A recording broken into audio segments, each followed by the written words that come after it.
मादी लगे हाय दुल्ही दुल्हा के पीछे परे हारे। शादी में मादी लगे हाय दुल्ही दुल्हा के पीछे परे हारे। शादी में मादी लगे हाय दुल्हा दुल्ही के पीछे परे हारे।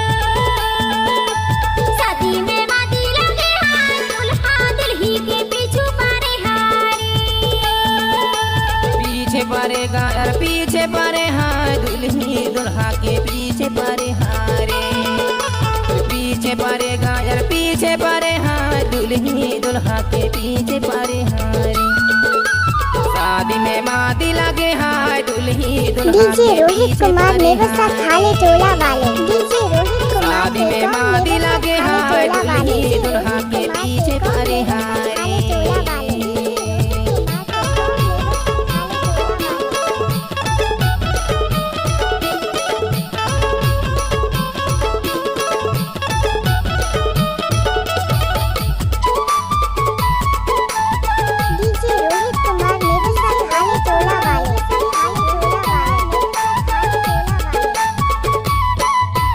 बाजाता बाजा यार बैंड बाजा, अरे बाजाता बाजा यार बैंड बाजा। अरे माया वाले टूरी घरे में आजा हाय पीछे पड़े, अरे पीछे पड़े हाय दुल्ही दुल्हा के पीछे पड़े हाय रे।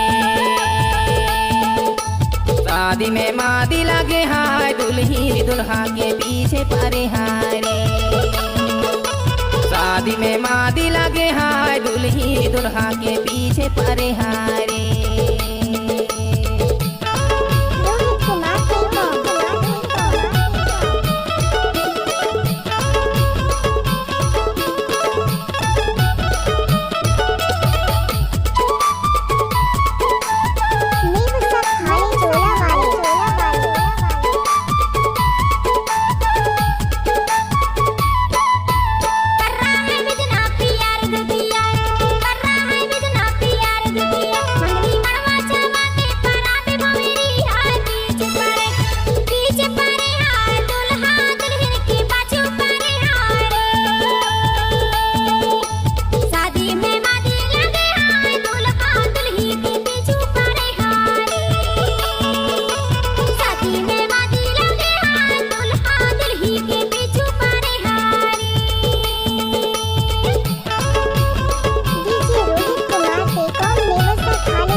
रासा गाई वाले आए, पियर है लोग रासा गाई वाले आए। लाल साड़ी पे रहूं विदाई वाले आए हाय पीछे पड़े, अरे पीछे पड़े हाय दुल्ही दुल्हा के पीछे पड़े हाय रे।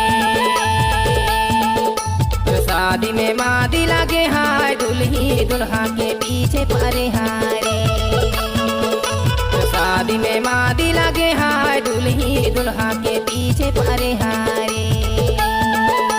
पीछे पड़ेगा यार पीछे पड़े हाय डीजे रोहित कुमार टेकॉम नेवसा खाले टोला वाले। डीजे रोहित कुमार टेकॉम पीछे पड़े हाय दुल्ही दुल्हा के पीछे पड़े हाय। शादी में मादी लगे हाय दुल्ही दुल्हा के पीछे पड़े हाय रे। शादी में मादी लगे हाय दुल्ही दुल्हा के पीछे पड़े